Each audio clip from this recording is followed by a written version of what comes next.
Эх, мотиватор дейді, шықпайды ол. Ай, Жуман, ты уже сломленный, родной. Тебя уже сломали, родной. Иә достар, Жұман Жұмабек мотиватормен ерегесуде. Сендермен бірге төбелес арнасы, барлық қызықтар тек біздің арнада. Арнаға тіркелуді ұмытпаңдар, біз бастаймыз. Эх, мотиватор дейді, шықпайды ол. Ай, Жумеке, не болды? Ты во мне крупные рыбы увидел, да? Печень қалай, печень? Нормально болдың ба, родной? Восстановился? Мен саған Брандау сияқты, сен шамал енді құттай тұрдың ғой. Мен Брандау сияқты соқпаймын, родной. Мен соқсам тұрғызбаймын уж. Конкретно айтам. Сосын айтасың да, ол көп ақша сұрайды, мен сен сонда 500 мың теңге үшін төлеспесең ба не? Миллионға төлесең ба не? Сен білесің оның бәрі бизнес екен, родной. Чего я стою? Пусть организация платит мне. Мен разогревім бар. Өзің түсінесің ғой теманы. Сосын мен саған айтайын, по мастерству в ударке я лучше, оказывается, тебя. Жуман, ты битый летчик. Битый летчиксің сен бар ғой, Жуман. Битый летчик. Или летчик ба. Короче, мен бүйтіп айтайын саған, Жуман, мен сені қарадым да былай. Ты уже сломленный, родной. Тебя уже сломали, родной. Құттай кішкене уже бүгіліп жатыр да былай арқан. Ай, Жуман. Менде бар нәрсе в ударке, сенде жоқ. Если бізде бой болатын болса, я тебе докажу, что я лучше тебя. Бәрі ойлап жатыр ғой, Жуман өтіп кетеді, бүйтеді, сөйтеді. Нет, ойнап тастаймын мен оны, ойнап. Қасына келем де ойнап тастаймын. Оказывается, печень слабый екен, достар. Отыра салды, көрдіңдер ма? Давай, Жұмеке, печень качай, печень. Эх, мотиватор дейді, шықпайды ол. Осылай үріп қоятын адамдардың бірі ғой.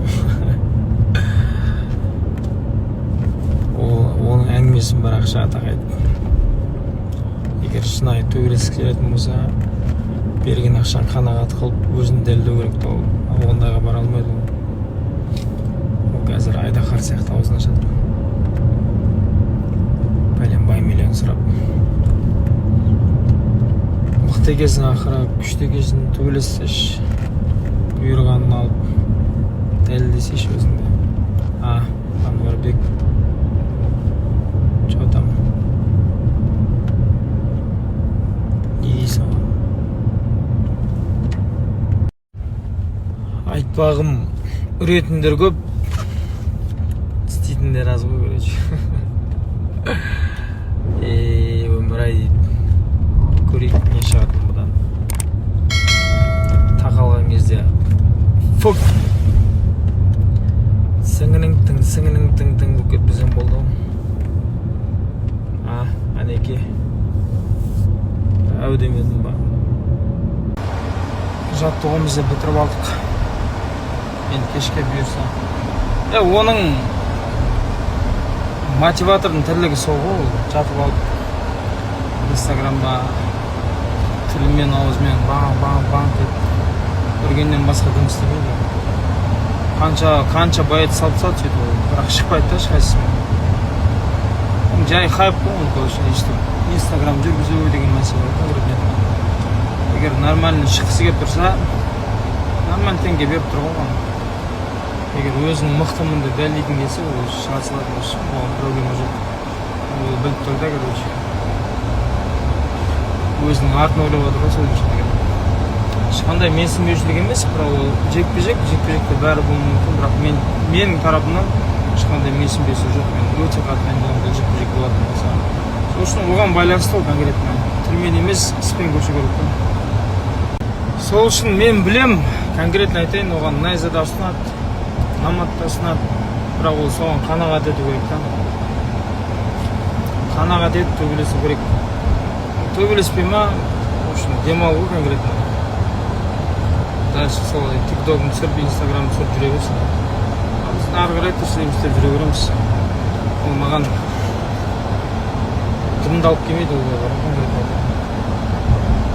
Қазір өзімнің жекпе-жегімді өтсен, одан кейін қарымта кездесу өтсе, сол сұрақты жауап керек мен үшін. Мен үшін осы жекпе-жектер маңызды ал. Ол жекпе-жек қатты мен үшін маңызды деймін мысалы. Конкретно айтқанда үрет қояды үшін.